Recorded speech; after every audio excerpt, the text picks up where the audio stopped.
हमारे शास्त्र 3 तरीके बताते हैं कि ज्ञान को कैसे अर्जित किया जा सकता है।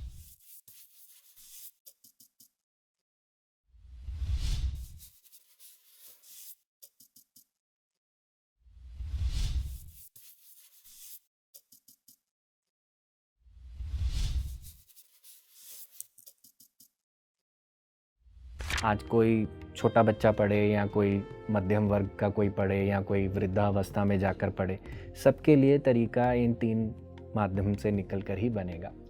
जैसे ये 3 पड़ाव होते हैं। पहला पड़ाव होता है जिसको हम कहते हैं मनन।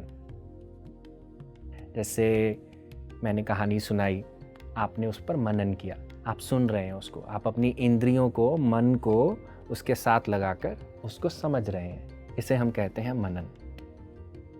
दूसरा पड़ाव आता है चिंतन।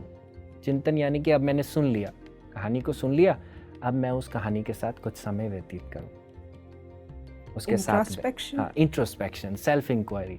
रमना महर्षि सेल्फ इंक्वायरी पर बहुत ज़्यादा फोकस देते थे कि सेल्फ इंक्वायरी करो, उसके साथ बैठो। अगर हम ये नहीं करते, आज की पीढ़ी में क्या है, हम ज़्यादातर बाहरी अवस्था में अगर बिजी रहेंगे तो अपने साथ बैठने का समय नहीं है, और अगर अपने साथ बैठने का समय नहीं है तो सेल्फ इंक्वायरी कहाँ से शुरू होगा। हम अदर्स इंक्वायरी, दूसरों की इंक्वायरी पर ज़्यादा फोकस रखते हैं कि दूसरा मेरे बारे में क्या सोच रहा है, क्या कह रहा है, मेरे को कैसे देखता है ना, मेरी इमेज को किस प्रकार से अपने तरीके से देखता है। तो इस चीज़ पर हम ज़्यादा फोकस रखते हैं। पर सेल्फ की इंक्वायरी वो तभी होगी जब हम खुद के साथ कहीं ना कहीं अकेले में बैठेंगे। इसीलिए जो हम कहते हैं चिंतन एक बहुत इम्पॉर्टेंट स्टेज है अगर हम अपने आप में प्रगति करना चाहते हैं। फिर तीसरी स्टेज जिसको हम कहते हैं निधि ध्यासा।